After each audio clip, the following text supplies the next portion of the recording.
You checked your balance this morning, the same one you've been staring at for months, maybe even years. And I bet you felt a specific kind of heaviness, frustration, maybe even a little bit of panic. You are doing everything right. You are saving. You are cutting costs. You are denying yourself the things your friends are buying. But the numbers, they are crawling. It feels like you are pushing a massive boulder uphill in the dark, and every time you stop to breathe, it threatens to roll back down. You look at the economy, and it feels like a split screen. On the news, they say the stock market is hitting records. But in your real life, groceries are up 25%. Insurance is climbing. You feel like you are running on a treadmill that is slowly speeding up. You start to wonder, is this even working?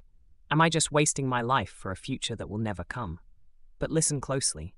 That feeling, that boredom, that deep frustration that nothing is happening, that is actually the most important signal you will ever receive. It means you are closer than you think. Because before your money explodes, before compounding turns from a flat line into a financial rocket ship, there are 7 specific signals that always happen first. Always. Most people quit right at signal number 3.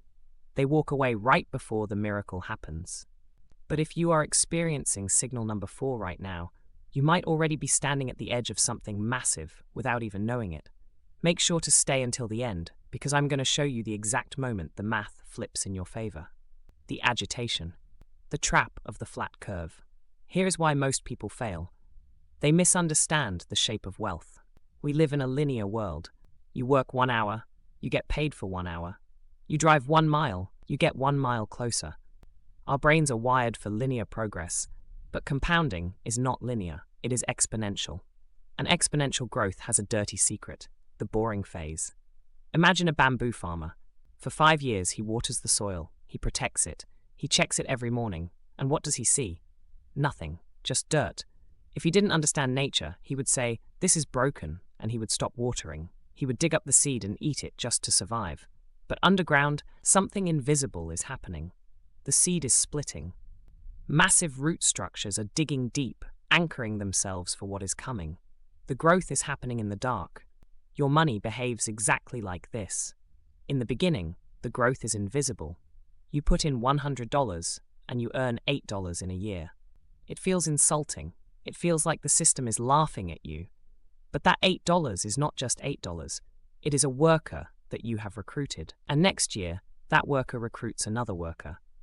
If you quit during the boring phase, which is where 90% of people quit, you kill the harvest right before it breaks through the soil. You pay the price of discipline, but never get the reward of freedom. So how do you know if you are just stuck, or if you are building those roots? You look for these 7 signals. Signal 1, the boredom paradox. The first sign that you are doing this right is that your investing stops feeling exciting and starts feeling painfully, mind-numbingly boring. When you first start, investing feels like a casino. You put in $1,000 and you check your phone every hour. The market goes up 2%. You feel like a genius. It drops 3% and you feel sick to your stomach. You want to do something. You want to trade, swap funds, time the market. But successful compounding is boring.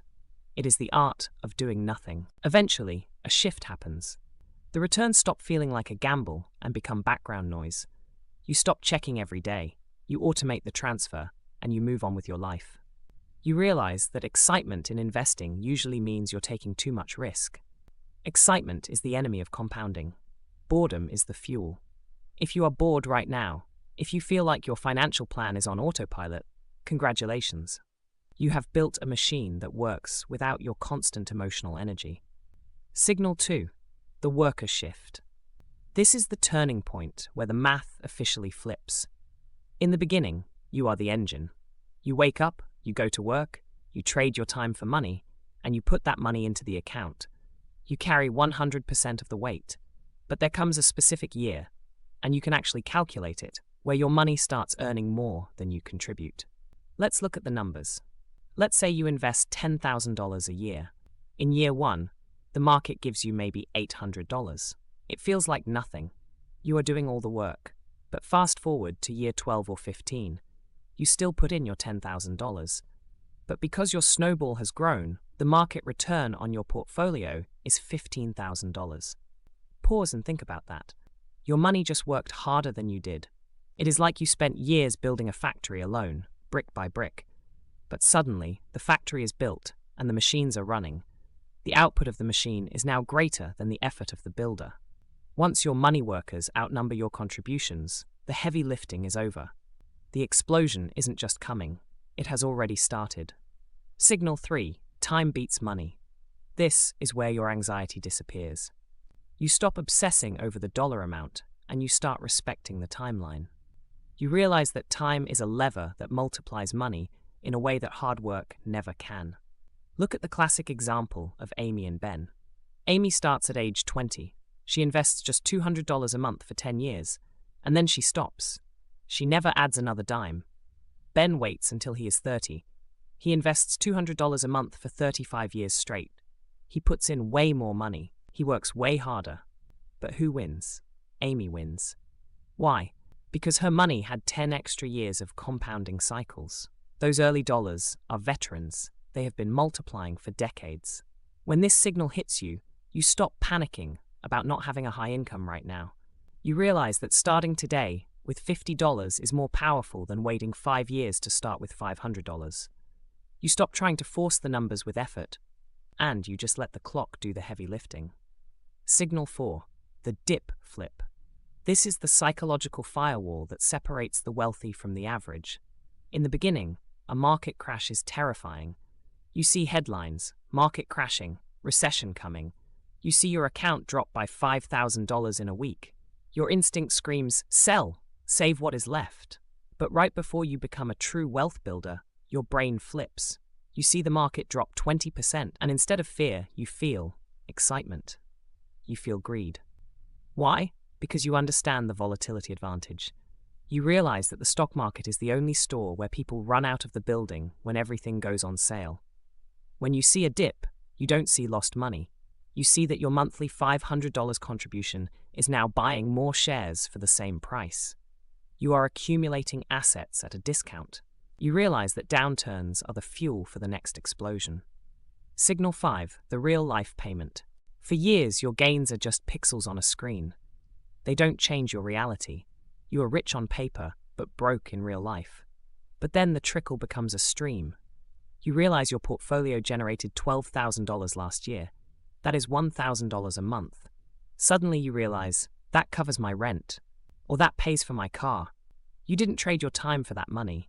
You didn't clock in. You didn't answer an email. It just arrived. This is financial freedom starting to bleed into your real life. When your money starts paying your bills, you are no longer surviving. You are thriving. This is the moment you realize you have built a safety net that no boss can fire and no economy can take away. Signal 6. Goal velocity. Most people set a linear goal.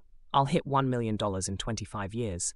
But compounding accelerates. It speeds up. The curve bends upwards. You might check your account and realize you are hitting your 10-year goal in year 7. You hit your 15-year goal in year 10. Why? Because the bigger the snowball gets, the more snow it collects with every rotation. The boring phase ends and the acceleration phase begins. You stop asking, how do I reach my goal? And start asking, how far can this actually go?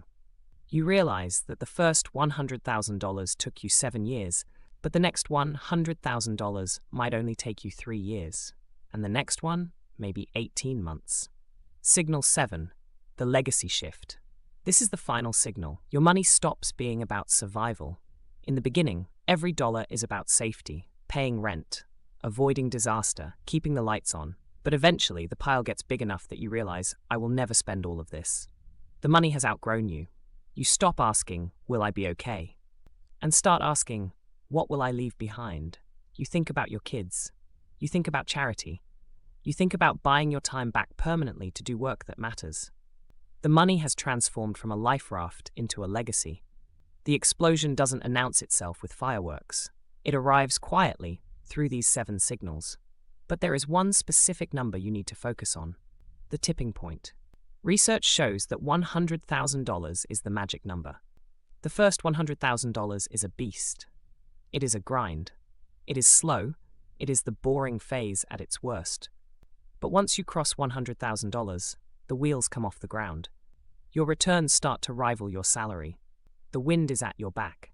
If you are in the boring phase right now, if you are staring at $10,000 or $30,000 and feeling like it's pointless, do not quit. You are the farmer staring at the dirt moments before the sprout breaks through. The only way to lose is to interrupt the process. Now, the fastest way to get through the boring phase is to increase the amount you invest. And the best way to do that is to increase your income.